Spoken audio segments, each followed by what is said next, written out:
কেরানীগঞ্জে নিখোঁজের ২১ দিন পর শিক্ষিকার ফ্ল্যাট থেকে মা ও মেয়ের অর্ধগলিত লাশ উদ্ধার। নৃশংস এই হত্যাকাণ্ডে পুরো এলাকায় ছড়িয়ে পড়ে আতঙ্ক। শুরুতে যে ঘটনাটি ছিল শুধুই নিখোঁজের রহস্য, তদন্তের সঙ্গে সঙ্গে তার রূপ নেয় লোমহর্ষক এক হত্যাকাণ্ডে। এর পেছনে আসলে কারণ কি ছিল, কিভাবেই বা ঘটল এই নৃশংসতা? এবার সেই চাঞ্চল্যকর তথ্য সামনে এনেছে পুলিশ। বিস্তারিত জানাচ্ছেন মেহেদী হাসান। কেরানীগঞ্জের কালিন্দী ইউনিয়নের মুক্তিবাগ এলাকা। বৃহস্পতিবার রাত ৯টার দিকে ৫তলা ভবনের দ্বিতীয় তলার একটি ফ্ল্যাট থেকে উদ্ধার করা হয় মা ও মেয়ের অর্ধগলিত মরদেহ। শোবার ঘরের খাটের নিচ থেকে উদ্ধার করা হয় রোকেয়ার লাশ, আর বাথরুমের ফলছাদ থেকে পাওয়া যায় তার মেয়ে ফাতেমার মরদেহ। পুলিশ জানায় ফ্ল্যাটটির মালিক মিম বেগম, যিনি ফাতেমার গৃহশিক্ষিকা ছিলেন। স্থানীয়রা জানায় বৃহস্পতিবার বিকেল থেকে ওই ভাড়া বাসা থেকে এলাকা জুড়ে ছড়িয়ে পড়তে থাকে তীব্র দুর্গন্ধ। প্রথমে ময়লার গন্ধ মনে হলেও সময়ের সঙ্গে সঙ্গে দুর্গন্ধ আরও প্রকট হয়।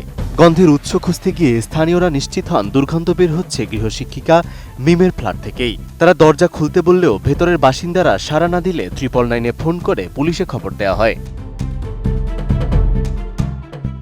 খবর পেয়ে রানীগঞ্জ মডেল থানা পুলিশ ঘটনাস্থলে পৌঁছে ফ্ল্যাটের দরজা ভেঙে ভেতরে প্রবেশ করে। এরপর তল্লাশি চালিয়ে বক্স খাটের ভেতর থেকে রোকেয়ার এবং বাথরুমের ফলছাদ থেকে তার মেয়ে ফাতেমার অর্ধগলিত মরদেহ উদ্ধার করা হয়। ফিনিশ আসলে একটা জিনিস, সস্তায় বস্তাপতা জিনিস, স্পার্টাচিনে ফিনিশ। এই উদ্ধার অভিযানের প্রায় ২১ দিন আগে ২৫ ডিসেম্বর বিকেলে প্রাইভেট পড়তে বের হয়ে নিখোঁজ হন ৮ম শ্রেণীর শিক্ষার্থী ফাতেমা। কিছুক্ষণ পর মেয়েকে খুঁজতে বের হয়ে নিখোঁজ হন তার মা রোকেয়াও। পরদিন ২৬ ডিসেম্বর কেরানীগঞ্জ মডেল থানায় একটি সাধারণ ডায়েরি করেন নিহত রোকেয়ার স্বামী ও স্বজনরা। এরপর তদন্তে নেমে পুলিশ জানায় এই নিখোঁজের আড়ালেই ছিল পরিকল্পিত এক হত্যাকাণ্ড। পাশাপাশি বাসা থাকার সুবাদে রোকেয়ার সঙ্গে ঘনিষ্ঠ সম্পর্ক গড়ে ওঠে গৃহশিক্ষিকা মিমের। সেই সম্পর্কে সুযোগ নিয়ে রোকেয়াকে গ্রান্টার বানিয়ে ৩টি এনজিও থেকে প্রায় ১.৫ লাখ টাকা ঋণ নেয় মিম। পরে ওই টাকা পরিশোধের জন্য চাপ দিতে থাকেন রোকেয়া, আর সেই চাপ থেকেই হত্যার পরিকল্পনা করা হয়। কেরানীগঞ্জ মডেল থানার তথ্যমতে ঘটনার দিন প্রথমে ফাতেমাকে গলায় চাপ দিয়ে শ্বাসরোধ করে হত্যা করে মিম ও তার ছোট বোন নূরজাহান।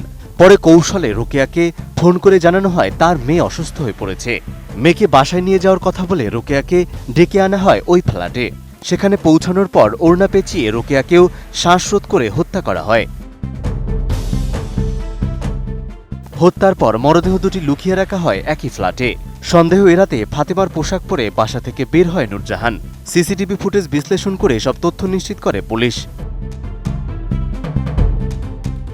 কেরানীগঞ্জ মডেল থানার ভারপ্রাপ্ত কর্মকর্তা এস.এম. সাইফুল জানান, প্রাথমিক জিজ্ঞাসাবাদে হত্যার দায় স্বীকার করেছে মিম ও তার বোন নূরজাহান।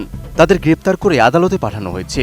এনজিও ঋণের টাকা, বিশ্বাসের সুযোগ এবং আর্থিক চাপ কিভাবে ঠান্ডা মাথার পরিকল্পিত একটি হত্যাকাণ্ডে রূপ নিতে পারে এই ঘটনায় তা স্পষ্ট হয়ে উঠেছে। যে আমাদের ভিকটিম মারা গেছে, যে রোকেয়া রহমান নাম, সে এনজিও থেকে 3টা লোকের নামে ১.৫ লক্ষ টাকা এনজিও থেকে এদেরকে নিয়ে দেয়।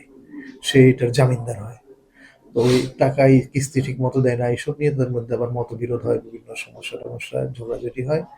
তো এখন নতুন বাসায় আসার পরে এখানে আবার তাদের একটা হলো যে ওই বাসায় থাকাকালে শিক্ষিকা ওই তার মেয়ে, যেটা 14 বছরের মেয়েটাকে সে পড়াইতো মাঝে মাঝে। এখন এই বাসায় রোকেয়া রহমান আসছে শিক্ষিকার কাছে যে তার মেয়েকে একটা ভালো স্কুলে ভর্তি করার জন্য একটু কোচিং করাই দেওয়ার জন্য। তো সেই কোচিং এর সূত্র ধরেই 25 তারিখে মেয়ে আসছে পড়তে আসলে তার বোন যে 15 বছরের, যে তার সাথে ওই যে আগের থেকে তাদের ঝগড়া ছিল, সে কোনো কথা কাটাকাটির এক পর্যায়ে ওর গলা টিপে ধরে ওড়না দিয়ে প্যাঁচ দিয়ে ধরলে এই প্রথমে ওই মেয়েটা মারা যায়।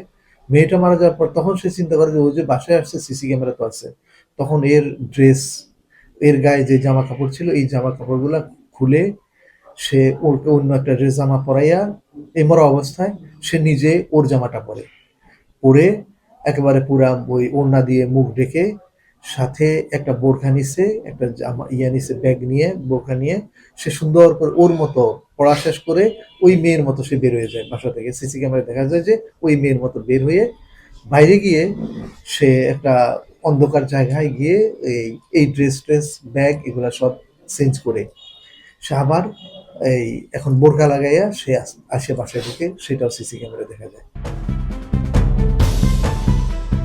মেহেদী হাসান, এটিএন নিউজ।